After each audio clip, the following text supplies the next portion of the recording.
បាទសួស្តីបងប្អូនបាទនេះគឺជាឡានកែច្នៃបាទម៉ាស៊ីនម៉ូតូបាទដែលខ្ញុំបានកែច្នៃហើយបាទនៅពេលនេះគឺបានយកមកជូនភ្ញៀវបាទដែលគាត់ទិញបាទនៅក្នុងខេត្តជាមួយគ្នាទេប៉ុន្តែគ្រាន់តែឆ្លងស្រុកបាទគាត់នៅស្រុកឯកភ្នំបាទនេះគឺម្ចាស់គាត់បាទតែគាត់បានទិញគឺគាត់មានបំណងថាទុកដប់គ្រួ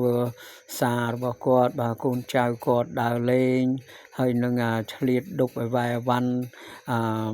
មុខរបរផ្ទាល់ខ្លួនបន្តិចបន្តួចបាទងាយស្រួលបាទសម្រាប់គាត់ដែលជាស្ត្រីមេផ្ទះបាទអាស្រ័យហេតុនេះហើយបើសិនជាបងប្អូនបាទចាប់អារម្មណ៍បាទនឹងហើយចង់មានអសមត្ថភាពឬមួយដូចថាចាស់បាទវិលមុខវិលអីជីអីចឹងទៅណាឬមួយទុនដៃទុនជើងអីបងប្អូនអាចទំនាក់ទំនងបាទយកអានេះទៅជិះបានតាមរយៈ Telegram 012 49 14 85 097 71 68 706